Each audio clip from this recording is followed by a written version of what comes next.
Hi hello అండి, welcome to our channel అమ్ము అమ్ము. ఈరోజు మనం ఇంట్లోనే కుంకుమ ఎలా తయారు చేసుకోవాలో చూద్దామా. ఇది చాలా ఈజీగా ఉంటుంది, కలర్ఫుల్గా కూడా ఉంటుంది. మరి దాని తయారీ విధానం ఒకసారి చూద్దామా. ముందుగా ఒక ప్లేట్ తీసుకొని అందులో 2 స్పూన్స్ పసుపు వేసుకోవాలి. ఈ పసుపు నేను పసుపు కొమ్ములతో తయారు చేయించుకున్న పసుపు. ఆ 2 స్పూన్స్ పసుపులోకి హాఫ్ టేబుల్ స్పూన్ వంట సోడా వేసుకోవాలి. ఇది మన కిచెన్లో యూజ్ చేస్తాం కదా, ఆ వంట సోడా. ఆ మిశ్రమాన్ని బాగా కలపాలి. ఇలా మనం కలపడం వల్లనే కలర్ అనేది బాగా ఫామ్ అవుతుంది.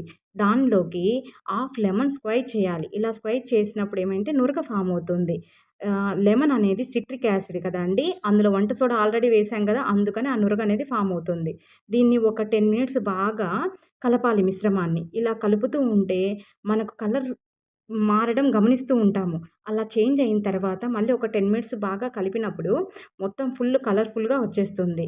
దాని తర్వాత మనం ఒక 1 అవర్ సన్‌లైట్‌లో పెడితే మొత్తం మనకు ఫ్రెష్‌గా కుంకుమ అనేది డ్రై అవుతుంది. దీన్ని మనము ఒక బాక్స్‌లో తీసుకొని స్టోర్ చేసుకోవచ్చు. ఇలా మనకు ఈజీగా, ఫ్రెష్‌గా, తొందరగా ఇంట్లోనే మనం కుంకుమ తయారు చేసుకోవచ్చు. మీకు ఈ వీడియో నచ్చినట్లయితే ప్లీజ్ లైక్ చేసి సబ్స్క్రైబ్ చేయండి. Thank you for watching.